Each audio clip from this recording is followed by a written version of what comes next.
यहोवा के लिए एक नया गीत गाओ, हे सारी पृथ्वी के लोगों, यहोवा के लिए गाओ, यहोवा के लिए गाओ और उसके नाम को धन्य कहो। प्रतिदिन उसके किए हुए उद्धार का शुभ समाचार सुनाते रहो। अन्य जातियों में उसकी महिमा का और देश देश के लोगों में उसके आश्चर्य कर्मों का वर्णन करो, क्योंकि यहोवा महान और अति स्तुति के योग्य है। आइए, जो अति स्तुति के योग्य है, आज फिर से हम प्रभु का धन्यवाद करते हुए उसके चरणों के पास आ गए हैं आज की आराधना और उसकी स्तुति करने के लिए। और हम प्रभु को धन्यवाद देते हैं कि उसने आज फिर से अपने चरणों के पास हमें अपने समीप बैठाया है, ताकि हम उसकी आराधना आत्मा और सच्चाई के साथ कर सकें। परमेश्वर जो अति स्तुति के योग्य है, आदर के योग्य है, महिमा के योग्य है, हम आज फिर अपने मनों को तैयार करके आत्मा और सच्चाई के साथ उसका भजन करें, उसकी आराधना करें और उसके नाम को हम महिमा दें। जब आज के दिन में फिर से जब हम प्रभु के चरणों के पास हैं, हम उसके नाम को इज्जत और बुजुर्गी देंगे और उसकी तारीफ करेंगे। इसलिए आइए हम सब अपने हाथ जोड़ेंगे, अपनी आंखों को बंद करेंगे और प्रार्थना में चलेंगे। जीवित अनुग्रहकारी पिता परमेश्वर, हम एक बार फिर से तुझे धन्य कहते हुए तेरे चरणों के पास आते हैं। हम धन्यवाद देते हैं प्रभु कि आज फिर तूने इस दिन में हमें ये मौका दिया कि हम तेरे चरणों के पास आकर तेरी आराधना और तेरी स्तुति करें। हम धन्यवाद देते हैं प्रभु जी के इन दिनों में जबकि हम अपने घरों पर हैं और हमारा जो है एक साथ मिल कर के इकट्ठा होना संभव नहीं है, लेकिन प्रभु आपने हमें जो माध्यम दिए हैं उसके माध्यम से तूने प्रभु हम सबको इस्तेमाल किया है ताकि हम इस ऑनलाइन सर्विस के द्वारा से प्रभु जी हम तेरी भक्ति कर सकें, तेरी महिमा कर सकें, तेरी स्तुति कर सकें और तेरे नाम को जो आला नाम है, श्रेष्ठ नाम है, उसको हम सचमुच में सराह सकें। आज के इस सुबह में जब हम प्रभु के चरणों के पास आ गए हैं, हम सचमुच में हम उसको धन्य कहें और उसके नाम की स्तुति करें, उसके नाम की प्रशंसा करें, आत्मा और सच्चाई के साथ आज फिर उसकी भक्ति हम अपने जीवन के द्वारा से उसको अर्पण करें ताकि परमेश्वर को हमारी जिंदगियों से महिमा मिले। प्रभु हमारे बीच में उपस्थित हो गया है अपने वायदे के अनुसार, जैसा उसने कहा कि जहाँ 2 या 3 मेरे नाम से इकट्ठा होंगे मैं उनके बीच में मौजूद होऊंगा। प्रभु हमारे बीच में है, आइए हम उसको अपने जीवन के द्वारा से हम महिमा दें ताकि आज फिर हमारा जीवन सचमुच में महिमा का कारण बन सके और आज की आराधना प्रभु को ग्रहण योग्य हो सके। हम प्रभु जितनी आराधनाएं सभाएं होती हैं सब पर तेरा आशीष चाहते हैं और चाहते हैं प्रभु जी आज फिर प्रभु जी जितने लोग इस आराधना में जुड़ते हैं उनको भी तू आशीष दे। पूरी आराधना को पिता तेरे हाथों में सौंपते हुए और पवित्र आत्मा तेरी भरपूरी को हर एक के जीवन में चाहते हुए, तेरे नियंत्रण को चाहते हुए इस विनती को प्रभु यीशु मसीह के नाम से मांगते, आमीन। ये समय रहेगा कि हम परमेश्वर की स्तुति और उसकी प्रशंसा करें और उसके नाम को हम एक बार फिर से महिमा दें। तो इसलिए हम ताली बजा करके परमेश्वर के नाम को महिमा देंगे और अपने मुख को खोल करके उसके भजनों को गाएंगे। जबकि हम अपने घरों पर हैं, कोई बात नहीं, हम अपने परिवार के साथ हैं, कोई भय की बात नहीं, कोई डर की बात नहीं और किसी प्रकार की कोई लज्जा की बात नहीं। आइए हम सब अपने घरों में अपनी आवाज़ों को बुलंद करके अपने फैमिली के साथ परमेश्वर के नाम को महिमा देंगे। सो हम मिल करके इन भजनों को गाएंगे। जब ये भजन गाए जाते हैं हम सब भी ताली बजा करके उसकी स्तुति करेंगे।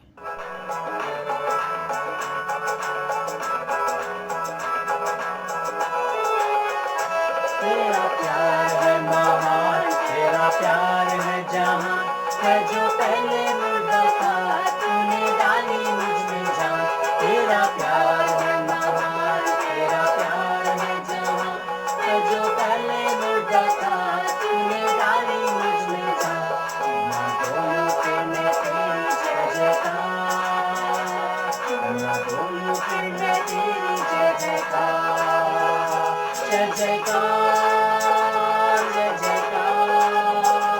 तूने मेरे लिए क्या कुछ न किया, जय जयकार, जय जयकार। तूने मेरे लिए क्या कुछ न किया। मेरी सूरत बिगड़ी थी, मेरा दिन था खाली, तूने सींचा लहू से ताकि होवे हरियाली। मेरी सूरत बिगड़ी थी, मेरा दिन था खाली, तूने सींचा लहू से ताकि होवे हरियाली। ना बोलूं फिर मैं तेरी जय जयकार, ना बोलूं फिर मैं तेरी जय जयकार, जय जयकार, जय जयकार। तूने मेरे लिए क्या कुछ ना किया, जय जयकार, जय जयकार। तूने मेरे लिए क्या कुछ ना किया। अपनी रूह से भर दिया, अपनी शक्ति मुझको दी ताकि तू मैं गवाही तेरे जीतने की। अपनी रूह से भर दिया, अपनी शक्ति मुझको दी ताकि तू मैं गवाही तेरे जीतने की। ना बोलूं फिर मैं तेरी जय जयकार, ना बोलूं फिर मैं तेरी जय जयकार, जय जयकार, जय जयकार। तूने मेरे लिए क्या कुछ न किया, जय जयकार, जय जयकार। तूने मेरे लिए क्या कुछ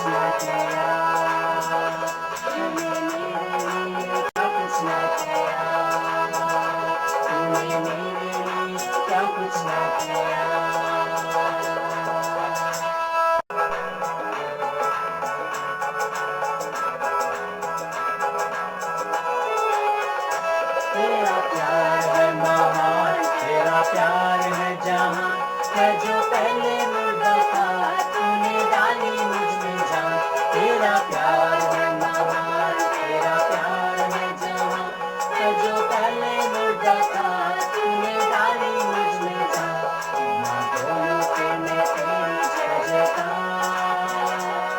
ना बोलूं फिर मैं तेरी जय जयकार, जय जयकार, जय जयकार, तूने मेरे लिए क्या कुछ न किया, जय जयकार, जय जयकार, तूने मेरे लिए क्या कुछ न किया, मेरी सूरत बिगड़ी थी तेरा दिल था खाली, तूने सींचा लहू से ताकि होवे हरियाली, मेरी सूरत बिगड़ी थी मेरा दिल था खाली, तूने सींचा लहू से ताकि होवे हरियाली, ना बोलूं फिर मैं तेरी जय जयकार,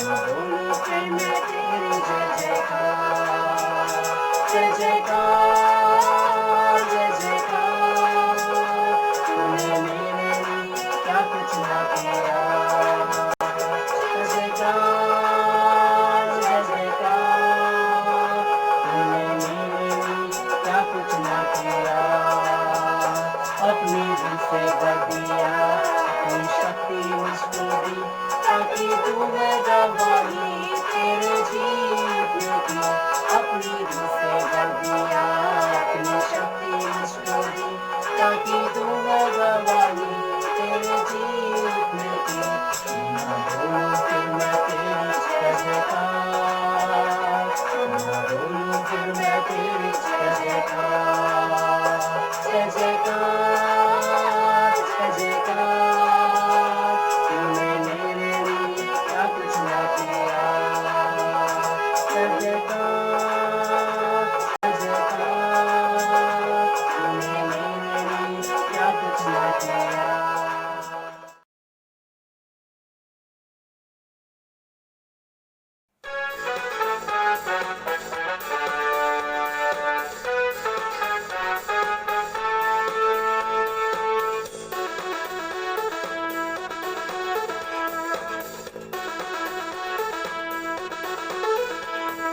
परम पिता की हम स्तुति गाएं, कोई है जो बचाता हमें, परम पिता की हम स्तुति गाएं, कोई है जो बचाता हमें, सारे पापों को करता क्षमा, सारे रोगों को करता चंगा, परम पिता की हम स्तुति गाएं, कोई है जो बचाता हमें।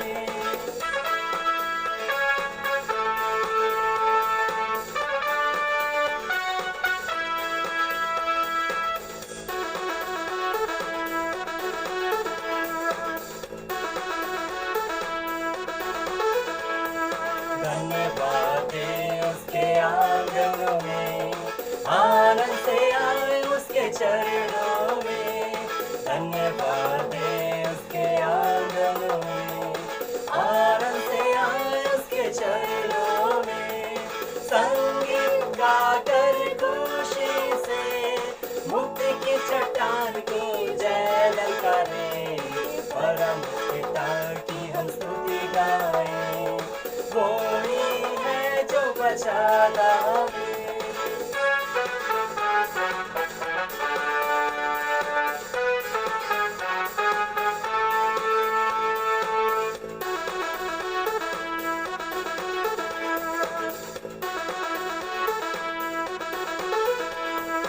कोई हमारा है परम पिता, तरस खाता है सर्व सदा, कोई हमारा है परम पिता, तरस खाता है सर्व सदा, पूरब से पश्चिम जितनी दूर, उतनी दूर के हमारे गुनाह, परम पिता की हम स्तुति गाएं, कोई है जो बचाता हमें।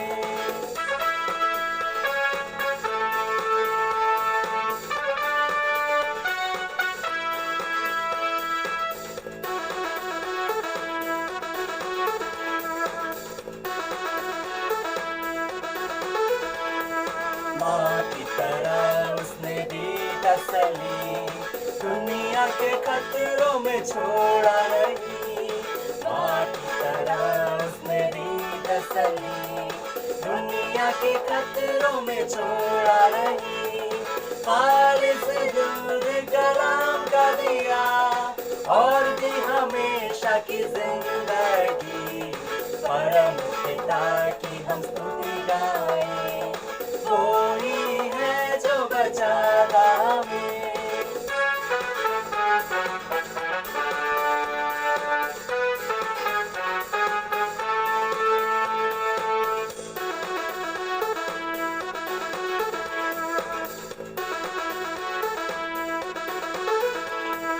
चरवाहे की मानिंद ढूंढा उसने, पापों के कीट से निकाला हमें, चरवाहे की मानिंद ढूंढा उसने, पापों के कीट से निकाला हमें, हमको बचाने को जान अपनी दी, ताकि हाथ में हम उसके रहे, परम पिता की हम स्तुति गाएं, कोई है जो बचाता हमें।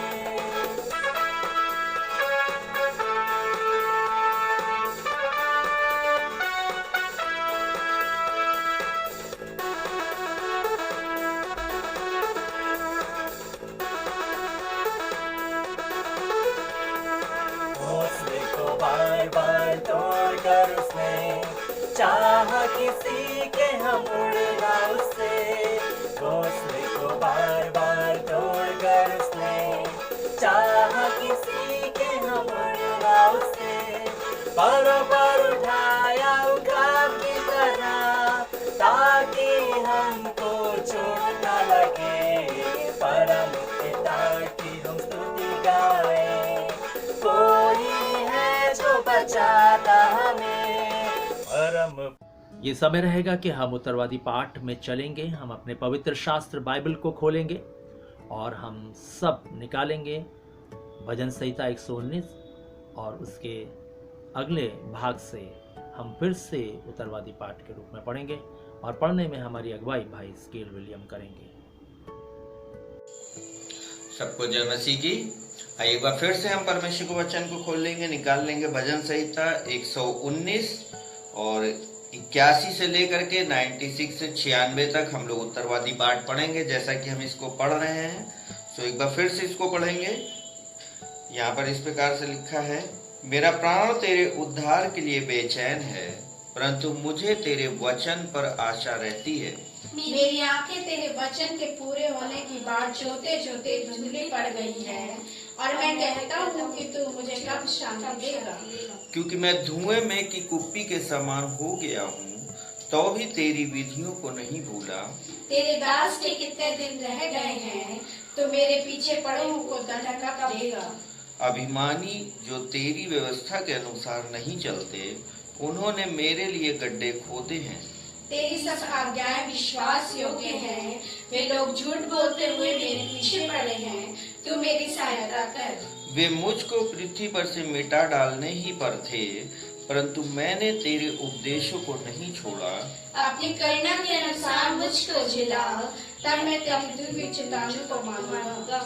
हे यहोवा, तेरा वचन आकाश में सदा तक स्थिर रहता है। तेरी सच्चाई पीढ़ी से पीढ़ी तक बनी रहती है, तूने पृथ्वी को स्थिर किया, इसलिए वह बनी है। वे आज के दिन तक तेरे नियमों के अनुसार ठहरे हैं, क्योंकि सारी सृष्टि तेरे अधीन है। यदि मैं तेरी व्यवस्था से सुखी ना होता, तो मैं दुख के समय नष्ट हो जाता। मैं तेरे उपदेशों को कभी न भूलूंगा, क्योंकि उन्हीं के द्वारा तूने मुझे जिलाया है। मैं तेरा ही हूँ, तो मेरा उद्धार कर, क्योंकि मैं तेरे उपदेशों की सुधि रखता हूँ। दुष्ट मेरा नाश करने के लिए मेरी घात में लगे हैं, परंतु मैं तेरी चितौनियों पर ध्यान करता हूँ। जितनी बातें पूरी जान पड़ती है, उन सब को तो मैं अधूरी पाया करता, तेरी आज्ञा का विस्तार करता है। परमेश्वर के वचन के पढ़ जाने सुने जाने पे आशीष हो। सबको जय मसीह की। हम प्रभु को धन्यवाद के बलिदान चढ़ाएंगे इस समय में और अपने जीवन के द्वारा से हम प्रभु को धन्य कहेंगे उन सारी आशीषों के लिए जो प्रभु ने गुजरे सप्ताह में हमें दी हैं। और जो भी उपकार उसने किए हैं उसके प्रति हम उसको धन्यवाद देंगे। और जब हमारे धन्यवाद देने में अगुवाई बहन मिसेस लॉरेंस करती हैं, सो हम सब भी अपने घर में बैठे हुए जब प्रभु की स्तुति कर रहे हैं, हम भी धन्यवाद का बलिदान परमेश्वर के समीप अपने परिवारों के साथ लेकर के आएंगे। आइए अपनी आंखों को बंद करेंगे, अपने हाथों को जोड़ेंगे और प्रभु की उपस्थिति में चलेंगे। सर्वशक्तिमान दयालु पिता परमेश्वर, आकाश और पृथ्वी के रचने वाले प्रभु यीशु मसीह, आपका जय जयकार, आपकी स्तुति, आपकी प्रशंसा करते हुए बड़ी दीनता और नम्रता से आपके चरणों के पास आते हैं। धन्यवाद करते हैं पिता परमेश्वर, गुजरे सप्ताह में आपने हमको, हमारे परिवार को और हमारे प्रियों को संभाल के रखा। धन्यवाद करते हैं पिता परमेश्वर, आपकी दया, अनुग्रह, करुणा, प्रेम जो हमारे जीवन में आज भी बना हुआ है। पिता परमेश्वर, धन्यवाद करते हैं प्रभु जी कि इस समय दिया कि आपके पवित्र चरणों के पास बैठ के अपने जीवन से आपको महिमा दें। इस समय में प्रभु जी आपसे प्रार्थना करते हैं, प्रभु जी हमारे जीवन और भी प्रभु आप में बढ़ें, आपको महिमा दें और आपके राज्य के लिए तैयार हों। पिता, हमारे जीवन की हर एक घटी और कमी को दूर करिए प्रभु जी और अपने योग्य बनाइए पिता परमेश्वर। इस समय हम तो प्रभु जी प्रार्थना करते हैं अपने देश के लिए प्रभु जी। हमारे देश जब कठिन परिस्थितियों से गुजर रहा है पिता परमेश्वर, अपनी शांति और अपना आनंद हमारे देश में एक बार फिर से दीजिए पिता परमेश्वर, ताकि हम सब अपनी ज़िंदगी को फिर से एक नॉर्मल तरीके से जी सकें पिता परमेश्वर, और आपके भवन में जा कर के प्रभु जी आपकी महिमा कर सके पिता परमेश्वर।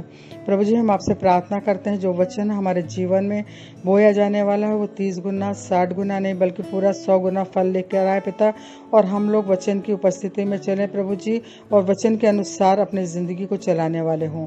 आपके दास को आपके हाथों में देते हैं पिता परमेश्वर, उन्हें भी अपने सामर्थ्य से भरिए पिता परमेश्वर, अपनी बुद्धि और समझ से भरिए पिता, ताकि उनके जीवन के द्वारा हम सब भी आशीषों को पा सकें।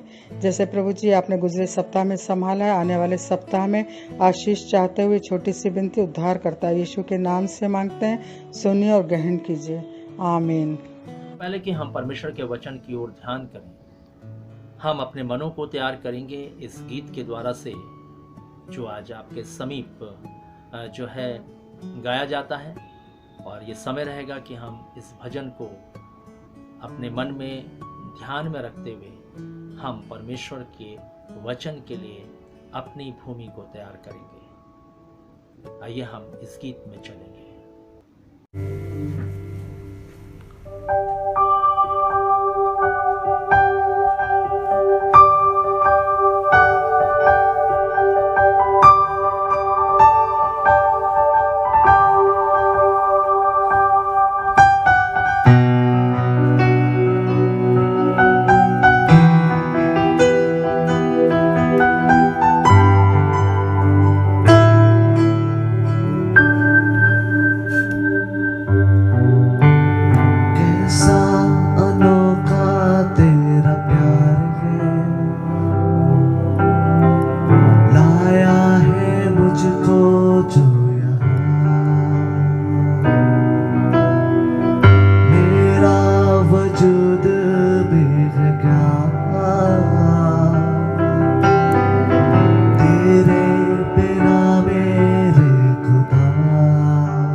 तुझसे ही आस है प्रभु,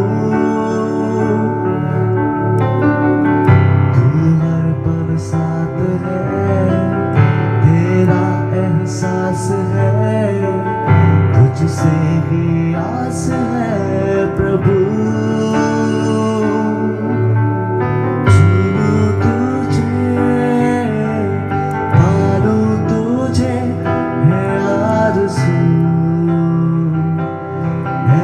प्रभु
प्रभु चूरू तुझे पालू तुझे है आरज़ू है प्रभु चूरू तुझे पालू तुझे है आरज़ू है प्रभु है आरज़ू है प्रभु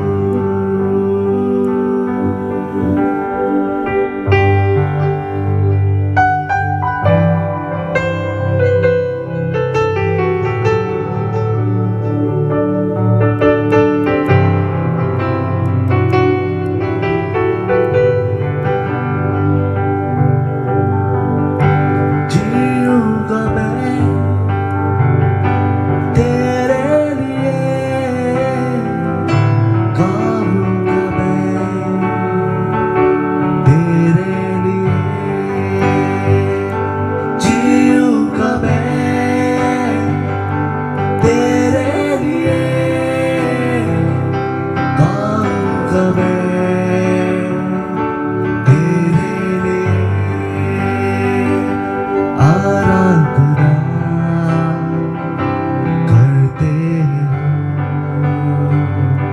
महिमा सदा तुझको मेरे आराधना करते महिमा सदा तुझको मिले आराधना आराधना आराधना आराधना यीशु की आराधना आराधना आराधना आराधना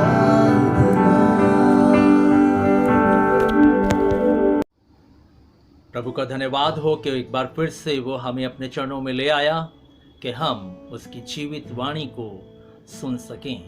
आज फिर पवित्र आत्मा हमसे बात किया चाहता है और पवित्र शास्त्र बाइबल ऐसा कहती है कि जब तुम आत्मा की आवाज को सुनो तो अपने मनों को कठोर ना करना। इसलिए आइए प्रिय भाई बहनों, जब हम परमेश्वर की जीवित वाणी को सुनने के लिए जा रहे हैं, हम अपना मन एकाग्र चित्त करेंगे प्रभु की ओर और अपने ध्यान को प्रभु की ओर केंद्रित करेंगे ताकि हम उसके इस जीवित वचन को सुन सकें और हमारा मन जो है इस वचन को सुन करके और भी मुलायम होने पाए और ये वचन हमारे सचमुच में भूमि में उत्पन्न हो करके फल लाने वाला बन सके। सो आइए आज की सुबह में मैं आपका ध्यान जो है परमेश्वर के वचन की ओर ले चलना चाहता हूँ और आज हम एक खास विषय पर बात करेंगे, स्वर्ग में कौन जाएगा। आज का जो विषय है वो बहुत ही गंभीर विषय है और ये जो विषय है इसको हमें समझने की आवश्यकता है, क्योंकि प्रिय भाई बहनों, हर एक व्यक्ति जो भी इस पृथ्वी पर है हर एक स्वर्ग जाने की कामना करता है और हर एक स्वर्ग जाने की इच्छा रखता है। कोई भी नहीं चाहता कि मैं नरक में जाऊं, लेकिन परमेश्वर का वचन आज हमें इसी बात को सिखाना चाहता है कि कौन स्वर्ग जाएगा, किसको स्वर्ग में जाने का अधिकार मिलेगा, कौन जो है परमेश्वर के राज्य में प्रवेश करेगा।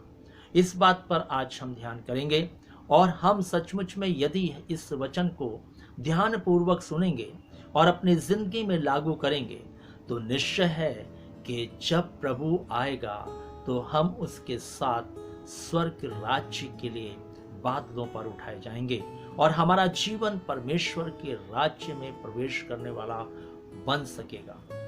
और इसलिए जब ये इच्छा हमारे जीवन के अंदर है कि हम स्वर्ग जाना चाहते हैं, हम नहीं चाहते कि हमारा जीवन नरक में जाए, इसलिए हम स्वर्ग जाने के लिए बहुत सारे कामों को करते हैं। और आज जगत में स्वर्ग जाने के लिए मनुष्य पता नहीं कितने प्रयास करता है, कितने यत्न करता है, कितनी भक्ति करता है, कितनी अर्चना करता है, कितने धर्म के काम करता है, कितने दान देता है, कितनी सारी चीजें वो इस बात के लिए करता है कि उसको मृत्यु के बाद, इस देह को छोड़ने के बाद स्वर्ग प्रदान हो सके, स्वर्ग मिल सके। लेकिन प्रिय भाई बहनों, पवित्र शास्त्र बाइबल स्वर्ग में जाने के लिए हमें कुछ बातें सिखाती है, कुछ बातें बताती है, और जब तक हम उन बातों को अपने जीवन के अंदर ना लें, तब तक हम परमेश्वर के स्वर्ग के राज्य में प्रवेश नहीं कर सकते। हम सभी जानते हैं आज से 2000 साल पहले प्रभु यीशु मसीह जो है इस जगत में आए, और उन्होंने आकर के इस संसार में मनुष्य के उद्धार के लिए, मनुष्य के स्वर्ग राज्य में जाने के लिए अपने आप को बलिदान किया, ताकि हम उसके बलिदान होने के द्वारा से उद्धार पा सकें, और उद्धार पाने के बाद हम स्वर्ग राज्य के भागीदार बन सकें। और उसने अपने प्राणों की आहुति दी हमारे पापों के लिए। जो पाप हम अपनी जिंदगी से कर रहे थे, उन पापों के लिए हमारा प्रभु यीशु मसीह जो है पृथ्वी पर 33.5 साल रहने के बाद उसने जो है हमारे लिए उस दरवाजे को खोला, और उसने 33.5 वर्ष इस पृथ्वी पर बिताए परमेश्वर की नियम के अनुसार, परमेश्वर की विधियों के अनुसार, परमेश्वर की आज्ञाओं के अनुसार उसने अपनी जिंदगी को जिया। और बाइबल इस बात की गवाह है कि उसने दुख उठा उठा करके परमेश्वर की एक एक आज्ञा को पूरा किया, आंसू बहा बहा करके उसने उस परमेश्वर की आज्ञाओं का पालन किया। बाइबल हमें इस बात को बताती है प्रिय भाई बहनों, और बाइबल हमें इस बात को भी बताती है कि उसने अपने मृत्यु के द्वारा से हमारे जीवन के लिए उस स्वर्ग के दरवाजे को खुलवा दिया, ताकि हम उस मिरास के भागीदार बन सकें, उस स्वर्ग राज्य के भागीदार बन सकें। और इसलिए आज मुझे और आपको इस बात को देखना होगा, जांचना होगा, क्या मैं स्वर्ग के राज्य में प्रवेश करने वाला हो गया हूं कि नहीं? क्या मैं सचमुच में स्वर्ग के राज्य में प्रवेश कर गया हूं कि नहीं? इस बात को हमें चेक करना पड़ेगा प्रिय बहनों, क्योंकि ये यात्रा जो है स्वर्ग राज्य की पृथ्वी से ही शुरू होती है। इस बात को हमें समझना होगा। मैं जब इस बात को बोलता हूं हमें समझना होगा, तो याद रखिए कि आप अपना ध्यान इस शब्द की ओर लगाएं, इस वाक्य की ओर लगाएं कि हमें समझना है कि कैसे हम स्वर्ग के राज्य में प्रवेश करेंगे, कैसे हम स्वर्ग के राज्य में प्रवेश कर गए हैं। इस बात को हमें समझना होगा, क्योंकि प्रिय भाई बहनों, बाइबल हमें इस बात को बताती है स्वर्ग का राज्य हमारे धर्म के कामों के अनुसार नहीं है। जो हम धर्म के काम करते रहते हैं उसके अनुसार स्वर्ग का राज्य नहीं है। बाइबल कहती है हमारे धर्म के काम तो मैले चित्रों के समान हैं। जब हमारे धर्म के काम मैले चित्रों के समान हैं, तो बुरे काम परमेश्वर के समक्ष किस प्रकार के होंगे, ये भी बात हमें समझने की आवश्यकता है। और इसलिए परमेश्वर का वचन इस बात को हमें बताता है, परमेश्वर का वचन हमें इस बात को बताता है कि हमें बाइबल पढ़ने से, दुआ कर लेने से, केवल चर्च जाने से, दान देने से हम स्वर्ग के राज्य में प्रवेश नहीं कर जाएंगे, बल्कि हमें स्वर्ग के राज्य में प्रवेश करने के लिए इन 7 बातों को अपनी जिंदगी के अंदर लाना होगा। इन 7 बातों को अपनी जिंदगी में अपनाना होगा, इन 7 बातों को पर अपनी जिंदगी को चलाना होगा, तब हम परमेश्वर के स्वर्ग के राज्य में प्रवेश करने पाएंगे। और यही मनुष्य के जीवन का अहम विषय है, यही मनुष्य के जीवन का अहम जो है प्रश्न है कि मैं स्वर्ग के राज्य में प्रवेश करूंगा कि नहीं करूंगा। और बाइबल इसको स्पष्टता के साथ आज बता देना चाहती है हर एक मनुष्य प्राणी को जो भी इस आराधना में जुड़ा हुआ है, कलीसिया के लोग, कलीसिया के बाहर के लोग, और जो भी इस वचन को बाद में सुनेंगे, हर एक को इस बात को बता देना चाहती है कि हम स्वर्ग के राज्य में तभी प्रवेश करने पाएंगे जब हम इन 7 बातों को अपनी जिंदगी में ग्रहण करेंगे और उसके अनुसार अपनी जिंदगी को इस पृथ्वी पर बिताएंगे।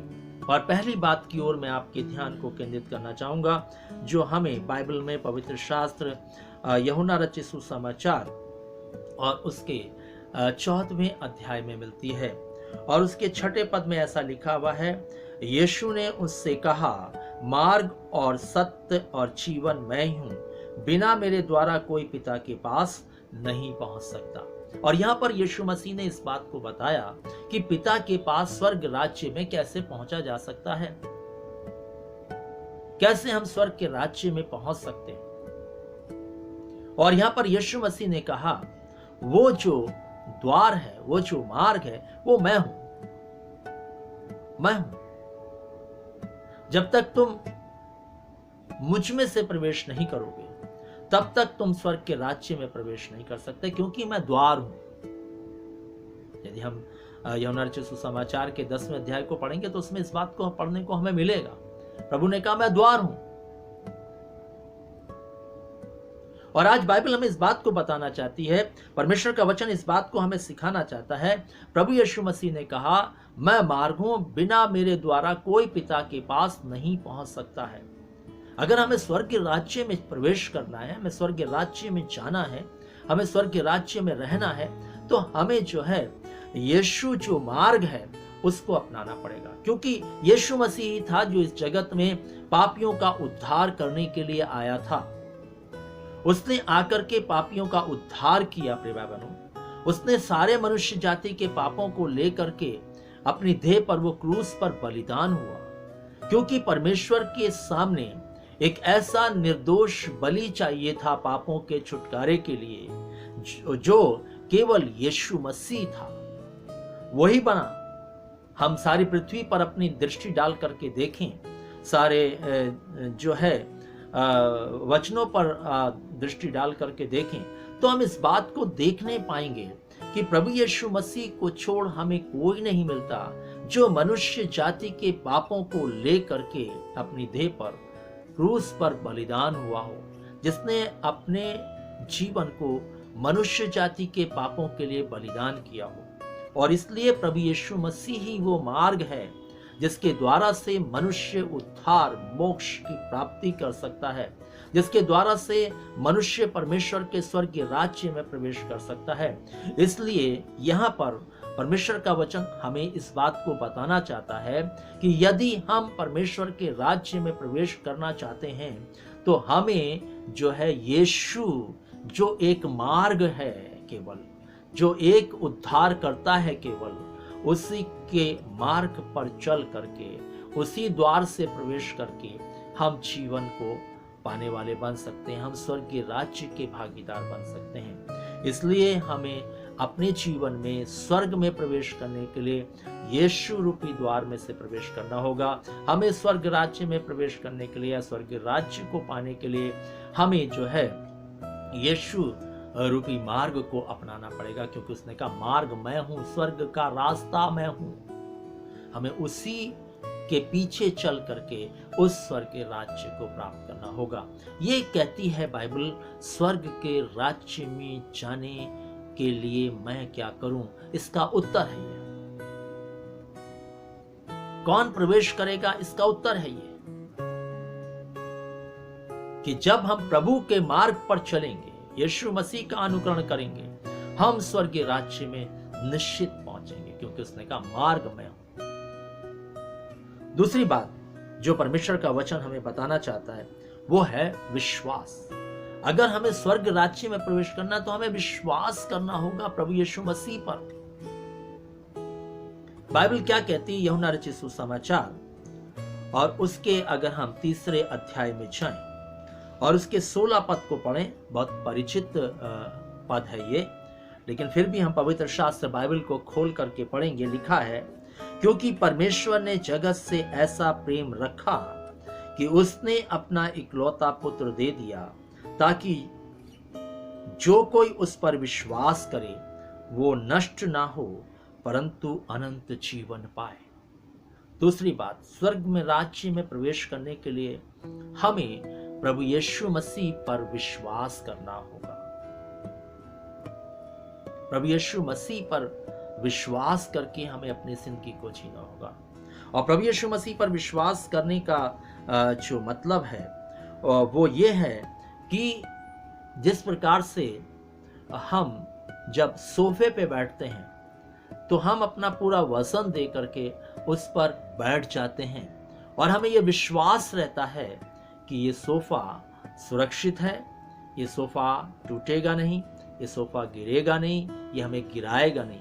इस विश्वास के साथ हम उस सोफे पे अपना पूरा वजन दे करके आराम से बैठ जाते हैं। हमें ना गिरने का डर होता है, ना हमें जो है अपने आप को कहीं चोट लगने का डर होता है, हम आराम से बैठ जाते हैं। ठीक इसी प्रकार से प्रभु पर विश्वास करना भी है मेरे भाई बहनों। आज जो हम प्रभु पर विश्वास करते हैं वो सिर्फ नाम के लिए, लेकिन हमें प्रभु पर संपूर्ण विश्वास करने की आवश्यकता है। जिस विश्वास से हमारा प्रभु प्रसन्न होता है उस विश्वास को हमें करने की आवश्यकता है। और जब हम उस विश्वास को अपने जीवन में करेंगे, अपने जीवन से दिखाएंगे करके, तो सचमुच में हम स्वर्ग के राज्य के भागीदार बनेंगे। क्योंकि जो कोई विश्वास करे वो नष्ट ना हो परंतु अनंत जीवन पाए, और जो विश्वास नहीं करेगा, आगे लिखा है इसी के, वो दोषी ठहरेगा, उसको स्वर्ग का राज्य नहीं मिलेगा। क्योंकि प्रभु यीशु मसीह इस जगत का उद्धारकर्ता बनकर आए और लोगों ने उस पर विश्वास नहीं किया। लोगों ने अपने तरीके से ही अपनी जिंदगी को जीना शुरू किया। प्रभु यीशु मसीह ने अपना लहू बहाया इस मनुष्य जाति के लिए, अपने प्राणों को बलिदान कर दिया इस मनुष्य जाति के लिए, ताकि ये पाप के बंधन से आजाद हो। लेकिन आज भी हम प्रभु यीशु मसीह पर विश्वास नहीं करते कि वो जगत का उद्धार करता है। वही है जो हमें सब बातों से छुड़ा सकता है, गंदी लतों से छुड़ा सकता है, तमाम प्रकार के जो गंदे पाप हमारे जीवन में बसे हुए हैं। गलतियों 5 और उसके 19 के अनुसार जितने भी पाप हमारे शरीर में विद्यमान है या वास करते हैं, उन सबको निकालने की शक्ति, उन सबको जिंदगी से मिटाने की शक्ति हमारा उद्धार करता प्रभु यीशु मसीह रखता है। और इसलिए बाइबल हमें इस बात को सिखाना चाहती है कि अगर हम स्वर्ग के राज्य में प्रवेश करना चाहते हैं तो हमें प्रभु यीशु मसीह पर विश्वास करना होगा, और विश्वास उस पर करके अपने जीवन को जीना होगा। ये बात को ध्यान में रख करके कि वो सचमुच में जगत का उद्धार करता है।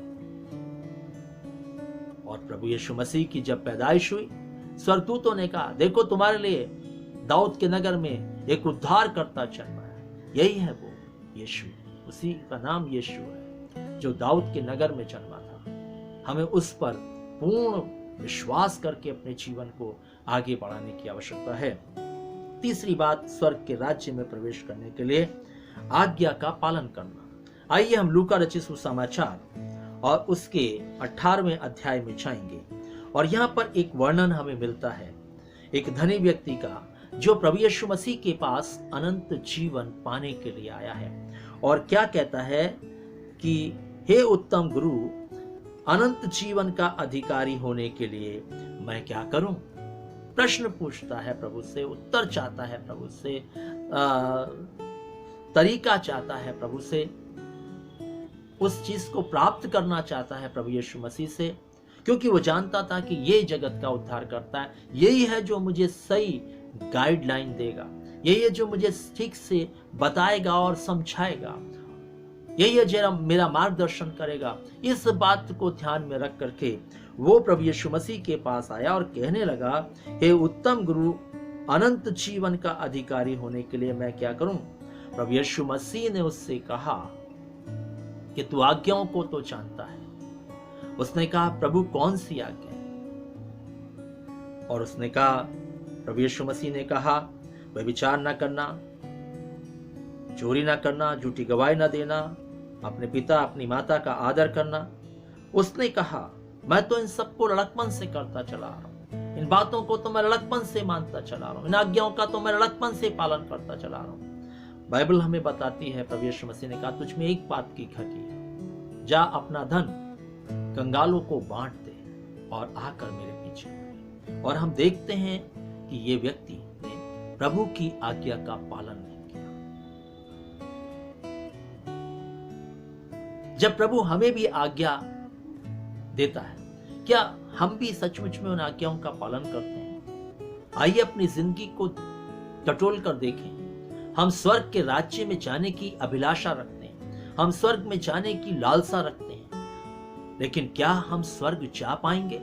क्योंकि स्वर्ग में जाने के लिए हमें इन बातों को मानना होगा, इन बातों में अपनी जिंदगी को जीना होगा। जब तक हम आज्ञा का पालन नहीं करेंगे, हम कैसे परमेश्वर के राज्य में प्रवेश करेंगे? क्योंकि परमेश्वर के राज्य में प्रवेश करने का एक ही मार्ग है, एक ही उपाय है, वो है आज्ञाओं का पालन। क्योंकि यीशु मसीह ने इस सरदार से कहा कि तू आज्ञाओं को तो जानता है, अगर तू स्वर्ग के राज्य में प्रवेश करना चाहता है तो आज्ञाओं का पालन तुझे करना पड़ेगा। उसने कहा कौन सी आज्ञा? और उसने 10 आज्ञाओं के बारे में जो मूसा के द्वारा दी गई थी, उन आज्ञाओं को उसने प्रभु यीशु मसीह ने उस व्यक्ति के सामने रखा। लेकिन इसने अपने जीवन में प्रभु की आज्ञा का पालन नहीं किया। अब ये आज्ञा का पालन करता था, किस प्रकार से करता था, किस तरीके से करता था, क्या तरीका इसका था, ये तो प्रभु जानता है। लेकिन प्रभु ने उसे एक आज्ञा दी, एक आदेश दिया, अपना सब कुछ छोड़कर मेरे पीछे हो। वो उदास होकर के वापस चला गया।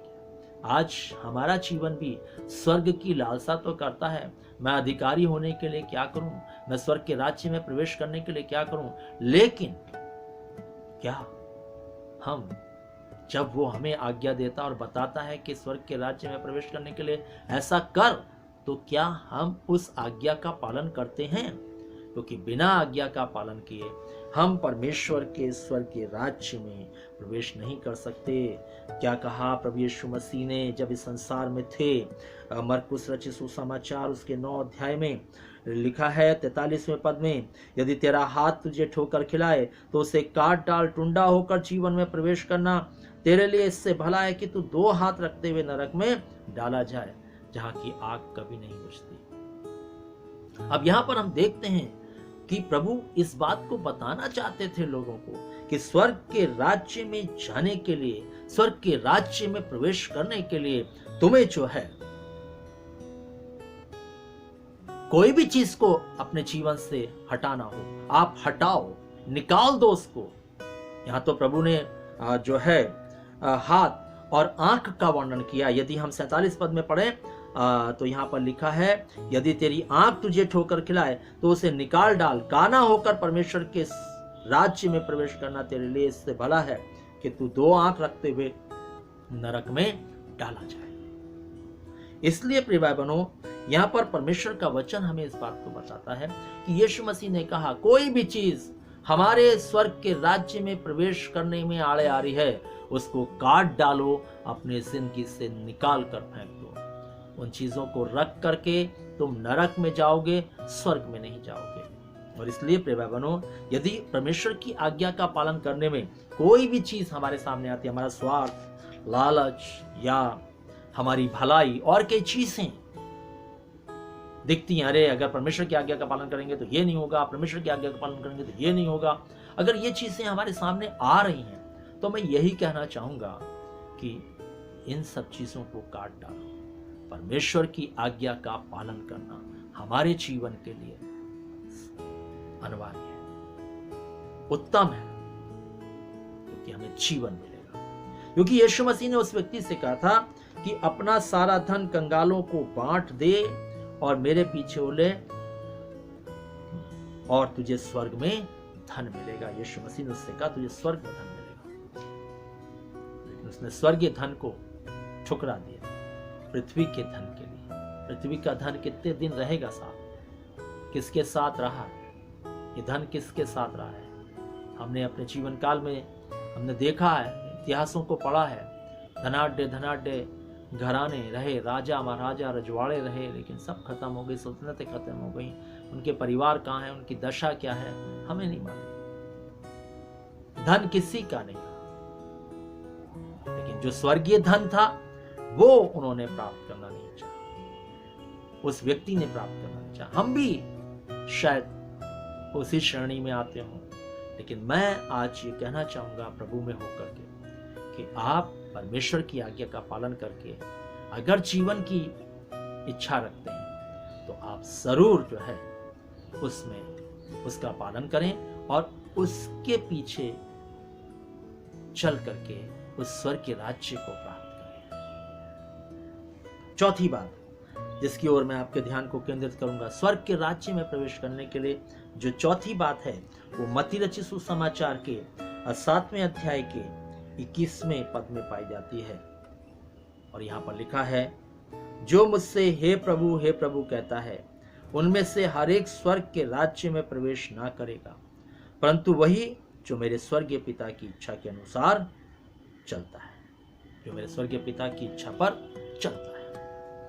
स्वर्ग के राज्य में प्रवेश करने के लिए जो है हमें करना होगा वो है प्रभु की इच्छा पर चलना। अगर आज हम प्रभु प्रभु चिल्ला रहे हैं, हम प्रभु की आराधना कर रहे हैं, प्रभु की स्तुति कर रहे हैं, प्रेज एंड वर्शिप कर रहे हैं, या मतलब और बहुत सारी बातें कर रहे हैं और प्रभु की इच्छा को पूरा नहीं कर रहे हैं, प्रभु की इच्छा के अनुसार नहीं कर रहे हैं, प्रभु की मर्सी में होकर के नहीं चल रहे हैं, प्रभु की ये मर्सी में होकर नहीं गा रहे हैं, प्रभु की मर्सी में होकर के जो है उसके सुसमाचारों को, उसके वचनों को नहीं सुना रहे हैं, तो बाइबल हमें इस बात को बताना चाहती है कि हमारा हे प्रभु कहना से कोई लाभ नहीं होगा, कोई फायदा नहीं होगा। क्योंकि प्रभु के राज्य में जाने के लिए यहां पर स्पष्ट लिखा हुआ है कि जो मेरे स्वर्गीय पिता की इच्छा पर चलता है वही परमेश्वर के राज्य में प्रवेश करेगा। जो प्रभु प्रभु चिल्ला रहा है, केवल प्रभु प्रभु कर रहा है, केवल वो नहीं। प्रभु यीशु मसीह ने एक जगह कहा लूका रचित सुसमाचार में कि जब तुम मेरी आज्ञा का पालन नहीं करते तो तुम क्यों मुझे प्रभु प्रभु कहते हो? क्यों मुझे प्रभु कहते हो जब तुम मेरी मर्जी को पूरा नहीं करते? क्योंकि उसकी मर्जी है कि उसकी आज्ञा का पालन किया जाए। इसलिए प्रभु यीशु मसीह ने यहां पर कहा कि वही परमेश्वर के राज्य में प्रवेश करेगा जो परमेश्वर की इच्छा पर चलता है। आइए अपनी जिंदगी को टटोल कर देखिए, क्या मैं सवाल करिए अपने जीवन से, क्या मैं पिता की इच्छा के अनुसार चलता हूं कि नहीं, पिता की मर्जी को पूरा करता हूं कि नहीं। देखिए, क्या मैं सारा दिन जो अपनी जिंदगी को जीता हूं इस पृथ्वी पर, और मैंने इतने वर्षों तक जो मसीह में आने के बाद अपनी जिंदगी को इस पृथ्वी पर जिया है, क्या मैंने सचमुच में प्रभु की मर्जी को पूरा किया है? मैं आपको बताना चाहता हूं, प्रभु यीशु मसीह ने जब से इस पृथ्वी पर जन्म लिया तब से लेकर के और 33.5 वर्ष तक का जीवन पृथ्वी पर उनका रहा, लेकिन जब से उन्होंने अपने जीवन में होश संभाला तब से लेके मैं आपको बताना चाहता हूं, उन्होंने प्रभु की मर्जी को ही पूरा किया, प्रभु की मर्जी के विरोध में नहीं गए। एक और व्यक्ति को जानता हूं जिसका नाम हम पौलुस कहते हैं। उसने भी जब से प्रभु यीशु मसीह को अपने जीवन में अपनाया, उस पर विश्वास उसने किया, तब से लेकर जब तक वो मृत्यु की शैया तक नहीं गया, उसने परमेश्वर की मर्जी को पूरा किया। बाइबल बताती है उसकी बुलाहट ही थी दुख उठाने के लिए, और उसने उस बुलाहट को कबूल किया, अपनी जिंदगी के अंदर ग्रहण किया उस बुलाहट को, उसी के अनुसार चला। जिंदगी उसकी जेल खाने में कट गई, लेकिन उसने खुदा की खिदमत को बहुत बखूबी अंजाम दिया, उसकी मर्जी को पूरा किया, क्योंकि उसकी मर्जी में उसके लिए दुख उठाना था। उसने उस दुख उठाते समय इफ और बट नहीं किया, कोई परमेश्वर के विरोध में एक शब्द नहीं कहा।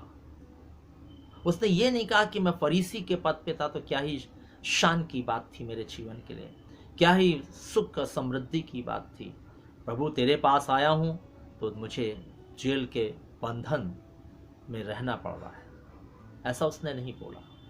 उसने परमेश्वर की मर्जी को पूरा किया, क्योंकि उसकी मर्जी उसके लिए यही थी। मेरे और आपके लिए भी अगर आज हम कष्ट के साथ अपनी ज़िंदगी को, हमें कष्ट मिला है, या हमें गरीबी मिली है, या हमें तंगहाली मिली है, या हमें समस्याओं का एक बड़ा पहाड़ मिला, तो हमें इसमें विचलित होने की आवश्यकता नहीं है, क्योंकि प्रभु की मर्जी शायद हमारे जीवन के लिए हो कि हम इन समस्याओं में जूझते हुए अपनी ज़िंदगी को परमेश्वर के लिए जिए। हमें नहीं मालूम, लेकिन हमें परमेश्वर की मर्जी को हर पल पूरा करना है, चाहे परिस्थिति कैसी भी क्यों ना हो, स्थिति कैसी भी क्यों ना हो, समस्याएं कैसी भी क्यों ना हो, चाहे जीवन में कितना भी तूफान क्यों ना हो, हमारे जीवन में दुख के बादल क्यों ना छाए रहें, गम की घटाएं क्यों ना छाई रहें, कोई चिंता की बात नहीं। हमें प्रभु की मर्जी के लिए अपने जीवन को जीने की आवश्यकता, और यदि नहीं जिएंगे तो क्या हाल होगा। एक दिन प्रभु क्या करेगा। आइए हम इसके 22वें पद पर दृष्टि डालेंगे। लिखा है, उस दिन बहुतेरे लोग मुझसे कहेंगे, हे प्रभु, क्या हमने तेरे नाम से भविष्यवाणी नहीं की? क्या तेरे नाम से दुष्टात्माओं को नहीं निकाला? क्या तेरे नाम से बहुत अचंभे के काम नहीं किए? तब मैं उनसे खुलकर कह दूंगा, 23 पद, मैंने तुमको कभी नहीं जाना, हे कुकर्म करने वालों, मेरे पास से चले जाओ। मेरे पास से चले, क्योंकि सब कुछ किया लेकिन परमेश्वर की मर्जी के अनुसार नहीं। प्रभु अपनी मर्जी के अनुसार चाहता है भविष्यवाणी, प्रभु अपनी मर्जी के अनुसार चाहता है सुसमाचार सुनाना, प्रभु अपनी मर्जी के साथ चाहता है भविष्यवाणी करना। परमेश्वर अपनी मर्जी के अनुसार चाहता है आश्चर्य करना, अपनी मर्जी के अनुसार, अपनी इच्छा के अनुसार, हमारी मर्जी से नहीं। आज हम सब कुछ अपनी मर्जी के अनुसार करना चाहते हैं। आज हम सेवकाई भी अपनी मर्जी के अनुसार चुनना चाहते हैं। आज हम परमेश्वर का कार्य भी अपनी मर्जी के अनुसार करना चाहते हैं, परमेश्वर की मर्जी के अनुसार नहीं। आज हम चाहते हैं कि हम अपनी इच्छा के अनुसार जो सबसे उत्तम काम हो वो हम प्रभु के लिए करने की कोशिश, लेकिन प्रभु की मर्जी है कि तुम चर्च में आकर के झाड़ू लगाओ। परमेश्वर की मर्जी यह है कि तुम कलीसिया में आकर के जो है उसकी साफ सफाई करो। लेकिन हम उसकी मर्जी को पूरा करने के बजाय हम वो काम चुनने का प्रयास करते हैं, वो काम करते हैं अपने मन के अनुसार। दूसरे शब्दों में मैं कहूंगा जो उत्तम है, हम उसकी मर्जी के अनुसार नहीं करते। और इसलिए प्रिय भाई बहनों, हमें अपने मन के अनुसार नहीं, क्योंकि हम अपने मन के अनुसार करते हैं। हमारे मन की जो मर्जी होती वो हम करते हैं, परमेश्वर की जो मर्जी होती वो नहीं। हमें परमेश्वर की मर्जी के अनुसार अपने जीवन में, अपने जीवन के द्वारा कार्यों को करना है। और केवल इस बात को ध्यान में रखना है कि उसकी इच्छा हमारे जीवन से पूरी होने पाए। और पहला थिस्सलुनीकियों 4 और उसके 3 में लिखा है, उसकी मर्जी क्या है? परमेश्वर की इच्छा यह है कि हम पवित्र बने। जब पवित्र होंगे, अपवित्रता हमें आएगी नहीं। अरे छोटा बड़ा काम, ये बात हमारे जीवन में आएगी नहीं। जब पवित्रता मन में होगी तो हमें ये सब बातें नजर नहीं आएंगी, ये छोटा काम है, ये बड़ा काम है, ये ऐसा काम है, ये वैसा काम। क्योंकि पवित्रता में जो है बुराई नहीं है, पवित्रता में जो है इस प्रकार की सोच नहीं है। परमेश्वर की इच्छा है, परमेश्वर की मर्जी कि हम पवित्र बने, हमारा मन पवित्र हो, हमारी आंखें पवित्र हो, हमारी सोच पवित्र हो, हमारे विचार पवित्र हो, हमारा शरीर पवित्र हो, हमारा जीवन पवित्र हो। प्रिय बनो, हर चीज पवित्र हो। क्योंकि जब तक हमारे जीवन में पवित्रता नहीं आएगी, अपवित्रता रहेगी, हम इसी प्रकार की सोच को रखेंगे, हमारे जीवन में यही प्रकार की सोचें आएंगी और हम अपने मन के अनुसार ही अपने जीवन को चलाएंगे, अपनी इच्छा के अनुसार ही हम इस जीवन को बिताने वाले हो सकेंगे। इसलिए परमेश्वर का वचन कहता है कि अगर स्वर्ग के राज्य में हमें प्रवेश करना है तो हमें जो है परमेश्वर की मर्जी को पूरा करना होगा, उसकी इच्छा के अनुसार जीवन को जीना होगा, उसकी मर्जी के अनुसार अपने जीवन को चलाना होगा। 5वीं बात, अगर स्वर्ग के राज्य में हम जाना चाहते हैं तो प्रभु यीशु मसीह ने कहा, यूहन्ना रचित सुसमाचार उसके 3 अध्याय के 3 पद में यीशु ने निकोदेमुस को उत्तर दिया, मैं तुमसे सच कहता हूं कि यदि कोई नए सिरे से न जन्मे तो परमेश्वर के राज्य को देख नहीं सकता। निकोदेमुस के बारे में आप जानते हैं, इस वृत्तांत के बारे में मुझे बताने की आवश्यकता नहीं कि ये प्रभु से मिलने के लिए रात्रि में आया और प्रभु ने जो है प्रभु से इसने कहा कि प्रभु जो कुछ तू करता है, परमेश्वर यदि तेरे साथ ना हो तो तू कर नहीं सकता। लेकिन यीशु मसीह ने उससे कहा, उत्तर में दिया और कहा कि यदि कोई नए सिरे से ना जन्मे तो वो परमेश्वर के राज्य में प्रवेश नहीं कर सकता। इसलिए प्रिय भाई बहनों, अगर परमेश्वर के राज्य में प्रवेश करना तो नया जन्म चाहिए, पुराना मनुष्यत्व तो नहीं चाहिए। इस पुराने मनुष्यत्व को मैंने आपको पिछले कितने रविवार इस बात को मैंने बताया, पुराने मनुष्यत्व को आपको त्यागना होगा, पुराने मनुष्यत्व को आपको क्रूस पर चढ़ाना होगा। पिछले रविवार ही मैंने बताया इस शरीर के जीवन को जो पुराने मनुष्यत्व से भरा हुआ है, इसको क्रूस पर टांगना होगा, ताकि ये क्रूस पर शरीर व्यर्थ हो जाए, मर जाए। पिछले रविवार ही मैंने आपको बताया। बाइबल हमें इस बात को बताना चाहती है, परमेश्वर का वचन हमें इस बात को सिखाना चाहता है। नया जन्म, नया मनुष्यत्व, नए जीवन की सी चाल, नई सृष्टि जब तक नहीं होंगे, हम परमेश्वर के राज्य में प्रवेश नहीं कर सकते। और इसलिए अगर स्वर्ग के राज्य में जाना है तो नया जन्म जरूरी है। नया जन्म जरूरी है। नए सिरे से जन्म लेना जरूरी है। याद रखिएगा, अगर हम ईसाई घराने में पैदा होकर के अपनी जिंदगी को जी रहे हैं और हमने नया जन्म को प्राप्त नहीं किया है, हम सोच रहे हैं अरे ठीक है, हम तो चले आ रहे हैं, स्वर्ग हमारा होगा। नहीं होगा, क्योंकि स्वर्ग में जाने के कुछ नियम हैं, कुछ बातें हमें अपने जीवन में लानी होंगी, कुछ बातों को अपनी जिंदगी में रख करके उसके अनुसार जिंदगी को जीना होगा, तभी हम स्वर्ग के राज्य में प्रवेश करने वाले हो सकेंगे। इसलिए यहां पर प्रभु यीशु मसीह ने निकोदेमस से कहा, उसके अंदर की भावना को समझ करके, उसके सोचों को समझ करके जो उसने उत्तर दिया वो ये दिया कि यदि तू नए सिरे से ना जाना तो तू परमेश्वर के राज्य को देख नहीं सकता। परमेश्वर के राज्य में जाने के लिए तुझे नए जन्म लेने की आवश्यकता। और आज अगर मैं और आप भी जाना चाहते हैं तो मेरे और आपके लिए भी यही नियम है। ऐसा नहीं कि निकोदेमस के लिए ये नियम था, हमारे लिए कुछ और नियम है। नहीं, सबके लिए परमेश्वर का एक ही नियम है, वो आज, कल और युगानुयुग एक सा परमेश्वर है। उसका मार्ग ही एक है, वो स्वयं अपने आप में एक है, वो एक ही परमेश्वर है और उसका सब बातें एक ही जैसी, उसका न्याय एक जैसा है। याद रखिए प्रिय, इसलिए हमें अपने जीवन में उसी नियम को फॉलो करना होगा जो निकोदेमस के लिए था, वो हमारे लिए भी है। हम उससे कुछ अलग नहीं है। अगर हम स्वर्ग के राज्य में जाना चाहते हैं, मुझे भी नया जन्म लेना होगा। नया जन्म तभी होगा जब हम अपने पापों का पश्चाताप करें, अपने मनों को फिराएं, परमेश्वर के पुत्र यीशु मसीह पर विश्वास करें, हमें नया जन्म मिलेगा और हम संपूर्ण जीवन को प्रभु को सौंप करके अपनी जिंदगी को आगे बढ़ाएं। तब हम परमेश्वर के राज्य में प्रवेश करने वाले बन सकेंगे। छठवीं बात बाइबल हमें बताना चाहती है कि स्वर्ग के राज्य में यदि हमें प्रवेश करना है तो हम निकालेंगे मत्ती रचित सुसमाचार उसका 7वां अध्याय और उसके 13 और 14 पद को पढ़ेंगे। यहाँ पर लिखा है, सकेत फाटक से प्रवेश करो, क्योंकि चौड़ा है वो फाटक और सरल है वो मार्ग जो विनाश को पहुंचाता है, और बहुत से हैं जो उससे प्रवेश करते हैं।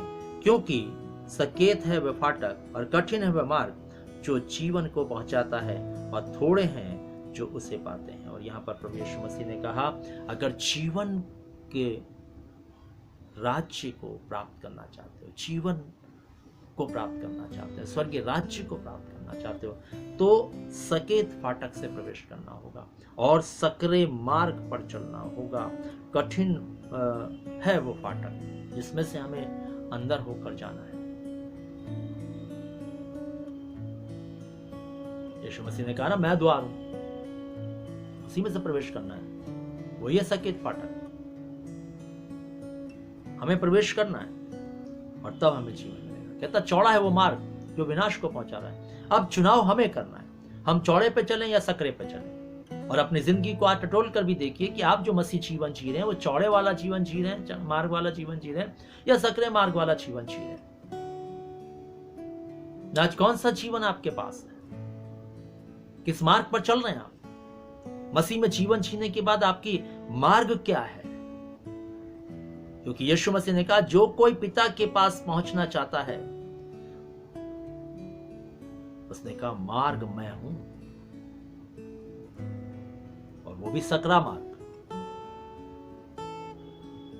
यीशु मसीह ने अपनी जिंदगी को सकरे मार्ग पर चलाया। जितने भी परमेश्वर के जन हुए उन्होंने अपनी जिंदगी को परमेश्वर के सक्रिय मार्ग पर ही चलाया, उसी मार्ग पर वो चले, उसी पर उन्होंने अपनी जिंदगी को आगे बढ़ाया इस पृथ्वी पर रहकर। ठीक प्रभु हमें भी यही बात सिखाना चाहता है कि अगर स्वर्ग के राज्य में प्रवेश करना है तो हमें सक्रिय फाटक से प्रवेश करना होगा और सक्रिय मार्ग पर ही अपने जीवन को चलाना होगा, क्योंकि वो जीवन को पहुंचाने वाला मार्ग है। इसलिए आज चुनना आपको पड़ेगा कि मैं चौड़े मार्ग पर चलूं या सक्रिय मार्ग पर चलूं। चौड़ा मार्ग जिसमें संसार की सारी संसारिकता है, संसार का खाना पीना पहनना उठना बैठना सब चीजें उसमें आती हैं। लेकिन जो प्रभु का मार्ग है उसमें प्रभु की नियमावली लागू होती है। उस नियमावली में ही हमें अपनी जिंदगी को जीना है, उसी नियमावली में अपने जीवन को हमें बिताना है। उस नियमावली से अगर हम बाहर गए तो हम चौड़े मार्ग पर चले जाएंगे। इसलिए जो दायरा हमारे लिए ठहरा है उसी दायरे में हमें अपनी जिंदगी को जीना, यह है सकरा मार्ग। और अगर जिएंगे तो जीवन को पाएंगे, जिएंगे तो स्वर्ग राज्य में प्रवेश करेंगे, और अगर नहीं तो ये आपका डिसीजन है। आप जो चाहें वो चुन सकते हैं, जो चाहें आप सोच सकते हैं, जैसे चाहें अपनी जिंदगी को आप इस पृथ्वी पर बिता सकते हैं। लेकिन बाइबल स्वर्ग में जाने के लिए कुछ बातों को बताती है। उन बातों को आज मैं आपके सामने रख रहा हूं। अगर हम स्वर्ग के राज्य में जाना चाहते हैं तो सकरा ही मार्ग पर चलना होगा, सकेत फाटक से ही प्रवेश करना होगा। सातवीं और अंतिम बात बताकर समाप्त करूंगा। मत्ती रचित सुसमाचार के 18वें अध्याय में जाएंगे और उसके दूसरे पद में को पढ़ेंगे। लिखा है यहाँ पर, इस पर उसने एक बालक को पास बुलाकर उनके बीच में खड़ा किया। तीसरा पद, और कहा, मैं तुमसे सच कहता हूं कि जब तक तुम ना फिरो और बालक के समान ना बनो तुम स्वर्ग के राज्य में प्रवेश नहीं करने पाओगे। और सातवीं बात और अंतिम बात, अगर हम परमेश्वर के राज्य में प्रवेश करना चाहते हैं तो हमें बालक के समान बनना होगा। अपने जीवन को बालक के समान बनाना है, वो भी यीशु का बालक, परमेश्वर पिता का बालक।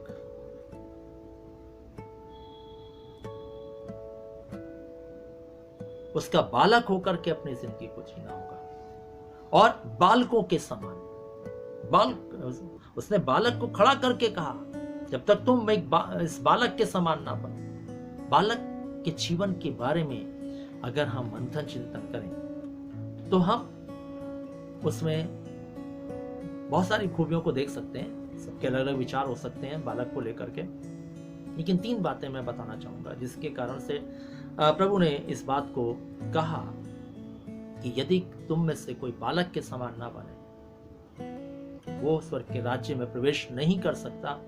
पहली बात जो बालक में पाई जाती है, बालक मतलब बच्चा, जिसमें जो है जब तक जो है वो अपने आप में परिपक्वता को नहीं लाता, उस बालक की बात करता हूं। अदन के बगीचे में आदम हव्वा बालक थे, नंगे थे, उन्हें पता ही नहीं था नंगा क्या होता है। लेकिन फल खाया सियाने हो गए, उन्हें सब पता लगने लगा हम नंगे हैं। बात समझ रहे हैं? अपनी समझ रहे हैं? बालक का मतलब समझ रहे हैं कि नहीं समझ रहे हैं आप? आपने देखा होगा जो बच्चे जब तक उनके अंदर परिपक्वता की बात नहीं आती, मतलब नंगे घूमते रहते हैं, पज्जी उतार के घूमते रहते हैं, उन्हें कोई बात नहीं, कोई बोई नहीं उनके जीवन में, क्योंकि उनके जीवन में पाप नहीं है, उनका जीवन में कपट नहीं है। दूसरे शब्दों में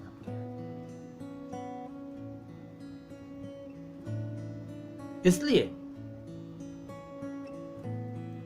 वे अपने जीवन को इस तरीके से जीते हैं। तो अगर हम स्वर्ग के राज्य में प्रवेश करना चाहते हैं तो हमें भी पहली बात अपनी जिंदगी के अंदर हमें बालक बनना है। और बालक बनने के लिए हमारे अंदर में जो कपट है, छल कपट जो हम करते रहते हैं, पाप जिसको हम कहते हैं, पापी तो है छल कपट करने वाला, वो नहीं होना चाहिए। दूसरी बात जो बालक के जीवन में पाई जाती है वो है विश्वास। वो अपने पिता पर भरोसा रखता है। आज हम कितना परमेश्वर पिता पर भरोसा रखते हैं हर बात के लिए। हम खुद ही प्रयास करते रहते हैं, हम खुद ही प्रयत्न करते हैं। हमारा भरोसा परमेश्वर पिता पर नहीं होता कि वो हमारे लिए सब कुछ करेगा। लेकिन मैं आपको बताना चाहता हूं शद्रक मेशक अबेदनगो के विश्वास के बारे में, बालक जैसा विश्वास। दानियल के जीवन में बालक जैसा विश्वास, अब्राहम के जीवन में बालक जैसा विश्वास। बहुत सारे उदाहरण मैं दे सकता हूं विश्वास के, लेकिन आप समझें कि उन्होंने कहा कि वो परमेश्वर जिस पर हम विश्वास करते हैं वो हमें इस आग के भट्टे से छुड़ाने की और राजा तेरे हाथ इस आग के भट्टे से बचाने की और राजा तेरे हाथ से छुड़ाने की शक्ति रखता है। और अगर नहीं भी करता, अगर वो हमारे लिए ऐसा, तो भी हम दंडवत नहीं करेंगे। और हम देखते हैं कि जो बालक जैसा विश्वास था, जो परमेश्वर पर वो आधारित थे। उदाहरण के तौर पर एक छोटा बच्चा जो अभी परिपक्व नहीं हुआ, जिसके अंदर ये समझ नहीं है कि मैं गिर जाऊंगा तो चोट लग जाएगी, पापा के हाथ से छूट गया तो क्या होगा, जिसके अंदर ये बात नहीं आई है, उस बालक के, ऐसे बालकपन की बात मैं कर रहा हूं। जब वो उसको ऊपर उछालता है तो वो बच्चा खिलखिला के हंसता है और बाप उससे गोद में लपक लेता है। और वो चाहे कितनी बार भी उसे उछाले कूदाए, लेकिन उसको ये मालूम रहता है, उसका विश्वास ये रहता है कि मुझे चोट नहीं लगेगी, क्योंकि मेरा बाप है जो मुझे उछाल रहा है और पकड़ रहा है। और बाप भी ऐसा नहीं होने देगा। याद रखिए, अगर उस बच्चे का विश्वास है तो बाप भी ऐसा नहीं होने देगा। शद्रक मेशक अबेदनगो आग के भट्टे में जल नहीं गए। दानियल शेरों की मादों में मर नहीं गया शेरों के द्वारा से। ना ही अब्राहम का बेटा जो है बलि किया गया। सब उदाहरण हमारे सामने है। विश्वास, बालक जैसा विश्वास। इसलिए बालकों के समान बनने की बात है। बालक में विश्वास इस प्रकार का होता है। और तीसरी बात जो पाई जाती है बालक के अंदर, जो खूबी पाई जाती है, वो है क्षमा। बालक को अभी थप्पड़ मार दो, थोड़ी देर बाद फिर आकर वो गोदी में चढ़ जाएगा, क्योंकि उसके अंदर कपट नहीं है, उसके अंदर वो बात नहीं आई अभी जिससे कि वो ये सोचे कि इन्होंने मारा था, मैं इनके पास नहीं जाऊंगा। थोड़ी देर बाद घूम फिर करके फिर पापा की गोदी में आ जाएगा, मम्मी की गोदी में आ जाएगा। बालक के समान जब तक ना बने तब तक हम परमेश्वर के स्वर्ग के राज्य में प्रवेश नहीं कर सकते। क्षमा, क्षमा की बात उसकी जिंदगी में रहती है। कोई भी मार दे, चाचा मार दे, चाची मार दे, कोई, थोड़ी देर बाद वो सबसे मिल जाएगा। उसके अंदर ये नहीं रहेगा कि चाची ने मुझे मारा था, चाचा ने मुझे मारा था, मामा ने मुझे मारा था, दीदी ने मुझे मारा था, भाई ने मुझे मारा था। ये बात उसकी जिंदगी में नहीं आएगी। क्यों? क्योंकि वो बालक, वो अभी बालक है, उसके अंदर वो बात नहीं आई है। वही बात प्रभु हमारी जिंदगी में चाहता है अपने प्रति। हम प्रभु के साथ चलकर भी बहुत दिमाग लगाते हैं। हम प्रभु के साथ भी बहुत बार कई ऐसी बातें अपनी जिंदगी से कर गुजरते हैं। हम सोचते हैं शायद प्रभु जानता नहीं, लेकिन प्रभु सब कुछ जानता है। इसलिए प्रिय भाइयों, आज भी समय है, अगर हम स्वर्ग के राज्य में प्रवेश करना चाहते हैं तो ये 7 बातों का हमारी जिंदगी में होना बहुत जरूरी है। और ये 7 बातें चाहिए ही चाहिए। याद रखिए, इन 7 बातों के बिना हम परमेश्वर के राज्य में प्रवेश करने नहीं पाएंगे। मैं फिर से आपको इस बात को बताना चाहता हूं, परमेश्वर के राज्य में कौन जाएगा जिसके जीवन में ये 7 बातें होंगी। पहली बात, हमें यीशु मसीह जो मार्ग है उस पर अपने जीवन को चलाना है। दूसरी बात, हमें प्रभु यीशु मसीह पर ही विश्वास करना है, क्योंकि वही जगत का उद्धार करता है। तीसरी बात, हमें परमेश्वर की आज्ञा का पालन करना है, क्योंकि वही हमें जीवन तक पहुंचाएंगी आज्ञाएं। चौथी बात, हमें अपनी मर्जी नहीं बल्कि प्रभु की मर्जी के अनुसार चलना है। पांचवी बात, नया जन्म जरूरी है स्वर्ग के राज्य में प्रवेश करने के लिए। पुराने मनुष्यत्व को उतारना है, नए मनुष्यत्व को पहनना है। ये याद रखिएगा। सकरे मार्ग को ही अपनाना है जीवन में, अगर जीवन पाना चाहते हैं।